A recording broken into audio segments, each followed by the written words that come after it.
Hello students, welcome to tutorial number 2 of theory class of HCIA, in which we will discussing Ethernet framing today.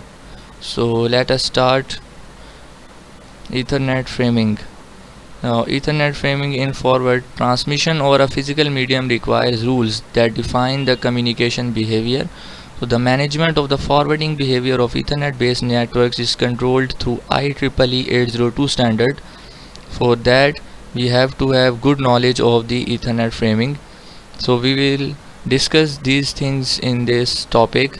We will try to explain the application of the reference models, describe how frames are constructed, explain the function of MAC addressing at data link layer, and describe Ethernet frame forwarding and processing behavior. So let us start. First topic is managing network communication. For managing network communication, there are different protocols which are used in modern world. So these are all the protocols. First is TCP/IP protocol, which is a very common one. OSI model, then is a Novell and IBM. LANs, we basically follow the standard of IEEE 802, which is a universal standard for managing the physical transmission medium. And these are the WANs protocols, which are Ethernet, PPP and SDLC.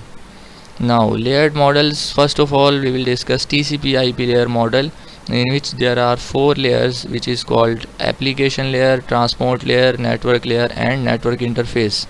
Now network interface, you can see, is directly connected to an Ethernet cable or Ethernet interface, and these are the TCP/IP protocol application layers. Now the TCP/IP reference model primarily concerns with the core principles of protocol suite, which can be understood as the logical transmission and delivery of traffic between the end stations. So these layers perform different functions in which the packet is sent and received from one end station to another. Now this is a 4-layer presentation of the network. So summarizing the behaviors in lower layer operation is not the concern of the TCP/IP protocol suite. Primary focus on the network layer, which deals how the traffic is logically forwarded between the networks. So the transport layer manages the end-to-end delivery of the packet. You can see the word of transport, that means the transportation of the packets or networks.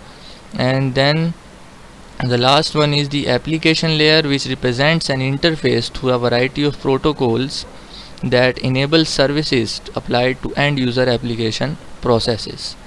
Now we come on to the next layer model, which is OSI model. It is quite similar to the TCP/IP protocol model, or you can say TCP/IP model is derived from this OSI model, which is a little bit longer than that one. It has 7 layers. So it basically defines the function of every layer in detail. So whenever we discuss in theory, we discuss OSI model, and TCP/IP you can say is more of a practical use, and which is used in practical applications. Now these are all the layers. You can see there are more layers than the TCP/IP, which is physical layer, data link layer, network layer, transport layer, session layer, presentation layer and application layer. It's a very easy one. We start from the bottom every time. So physical layer is a bit flow transmission. It is a responsibility of physical layer. Then the data link layer is the provision of the link medium, access and link management. The network layer, just like the TCP/IP we discussed, it is used for the addressing and routing. Now transport layer, again it is used to establish and maintain the connections between two end-to-end systems. Session layer establishes a session between the systems.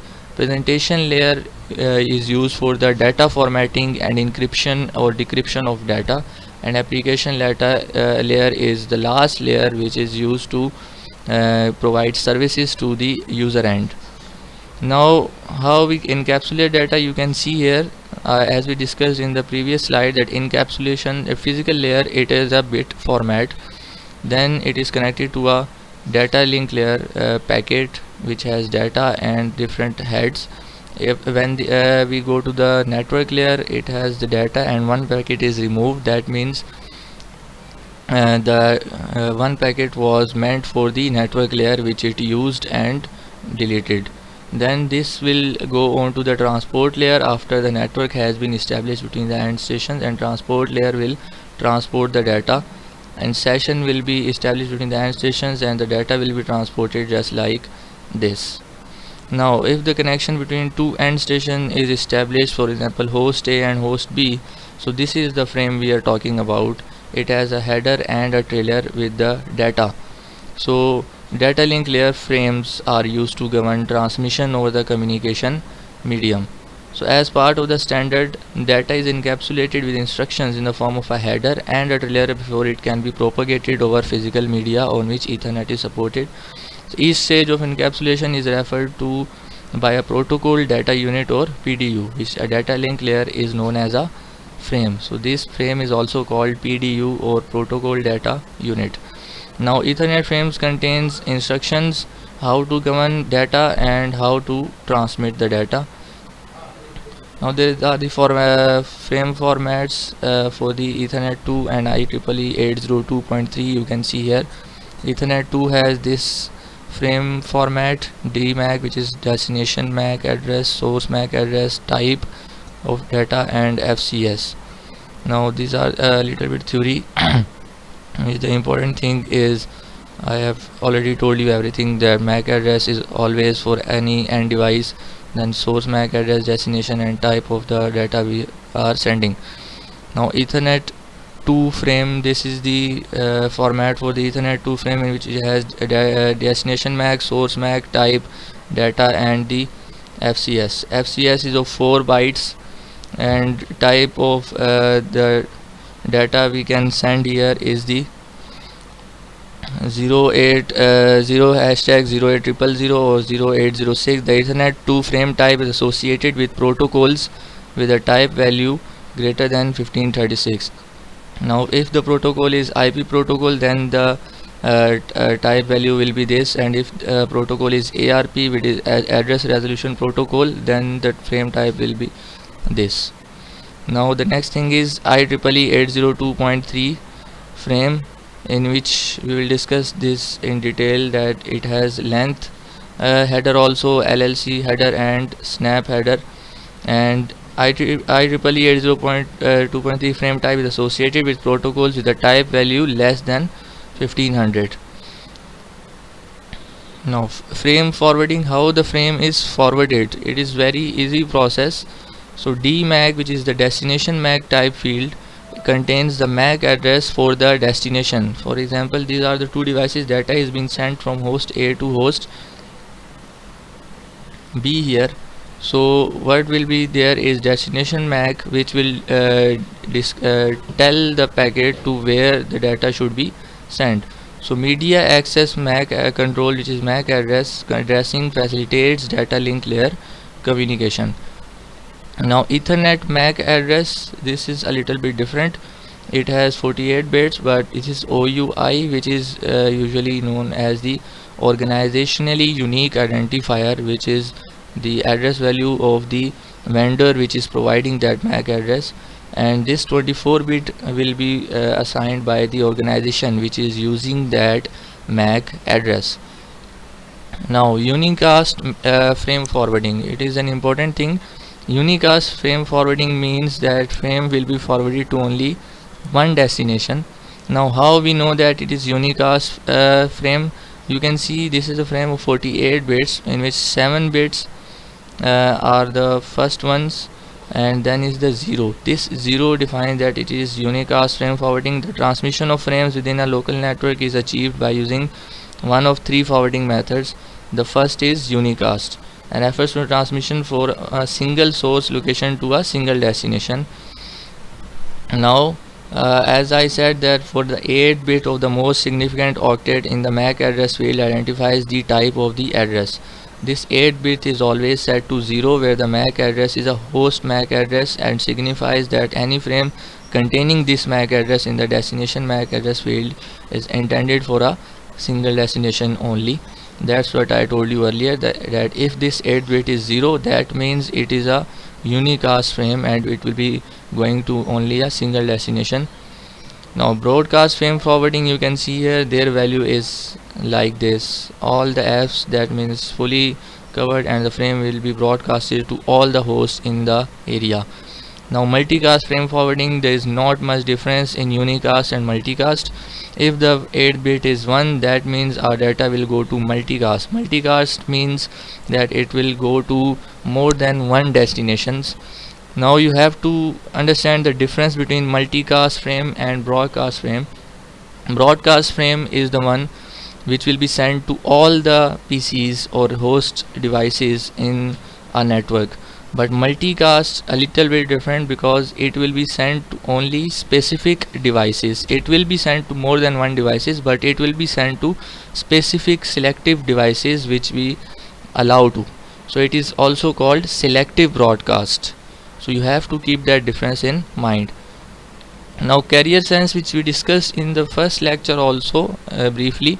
The carrier sense means we have to sense that either a packet is being forwarded at the moment when we want to send a packet from any other host. So that means if both the packets are transmitted at the same time, they will collide with each other, which is called collision domain. So we have to keep in mind of that. So for that we have to we use the process which is called CSMACD, or carrier sense multiple access collision domain, which is used to handle this problem. So if the transmission of a frame is detected on the link, the host will delay the forwarding of its own frames until such time as the line becomes available. So following which the host will begin to forward frames from the physical interface towards the intended destination. So where two hosts are connected over a medium capable of supporting full duplex transmission, in the case of media such as 10BASE-T, it is considered not possible for transmitted frames to suffer collisions, since transmission and receipt of frames occur over separate wires, and therefore there is no requirement for CSMACD to be implemented. Now the last is frame processing. Frame processing simply means the data link frame instructions are received, processed and discarded. For example, this is the host A and the frame was sent from it to this host B. So first of all, when it reached here, the frame is forwarded and it is carried over the physical medium by multiple hosts. When it is reached the destination, now if the destination MAC address and MAC address of the host are not the same, or the destination MAC address is not a MAC broadcast or multicast which the host is listening for, the frame will be ignored and discarded. Now for the intended destination, the frame will be received and processed like this. So initially, by confirming that the frame is intended for the host physical interface, the host must also confirm that the integrity of the frame has been maintained during the transmission by taking the value of the frame check sequence FCS. So if FCS value compared and it is same, then the frame will be processed further. For valid frame, the host will need to determine the next stage of processing by analyzing the type field of the frame header. So FCS header is gone now. Now type field header of the frame identify the protocol to which the frame is intended. Now in this example, the frame type field contains a hexadecimal value of 0800 that is identifies that the data taken from the frame should be forwarded to the internet protocol, prior to which the frame header and trailer are discarded and data is received here to the host.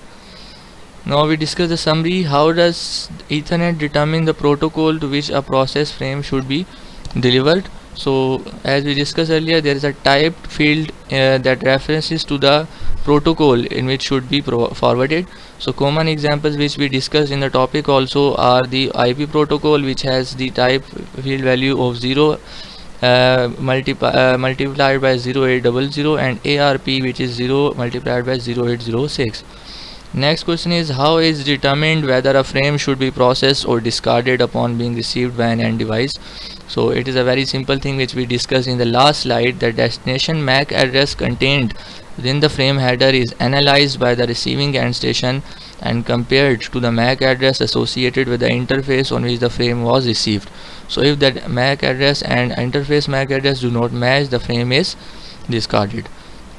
So this was the very simple topic of Ethernet framing. I hope you all students understood it very well. So thank you for this lecture. Our next lecture will be IP addressing. It is a very important lecture in HCIA course. I hope you join me and understand it very well. If you have any queries, you can ask me in comment section. I will be available as soon as I am free, and I will answer your queries inshallah. Thank you very much.